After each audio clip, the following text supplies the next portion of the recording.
సముద్రం ఆ ఒడ్డున ఉందేమో అమ్మవారు మాంకాళి అమ్మవారు వెలిసారని నేను అనుకున్నాను ఫ్రెండ్స్. కాదండి బాబు! వామ్మో! అక్కడికి వెళ్ళి వీడియోస్ అన్నీ చూసి తీశాక నాకు అర్థమైందండి. ఆ చివరి ఒడ్డున కాదండి ఉంది. అమ్మవారు మధ్యలో ఉన్నారు. చుట్టూతా కూడా నీళ్ళే. సముద్రమే ఉంది. చుట్టూతా కూడా నేను మొత్తం అన్నీ తిరిగాను. మీకు కావాలంటే అదిగో వీడియో కూడా నాకు చేతనంత వరకు వీడియో తీశాను. అక్కడ చిన్న అంటే కొన్ని ఎకరాలు మాత్రమే. అది వందల, వేల ఎకరాలు కూడా కాదండి. అనుకుంటే ఒక 2, 3 ఎకరాల్లోనే ఉంది. చుట్టూతా నీళ్ళే ఉన్నాయి.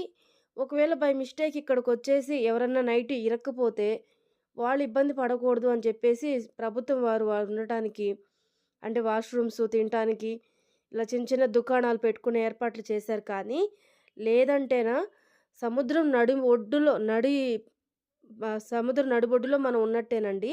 నిజంగా అసలక్కడ ఎలా వెలిసారు? గవర్నమెంట్ ఇదంతా కూడా ఎలా డెవలప్ చేశారు?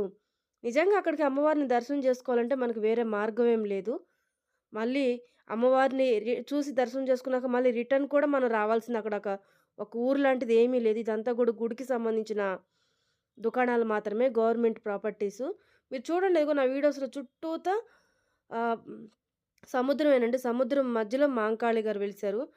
సో, కష్టపడి వీడియో తీశాను ఫ్రెండ్స్.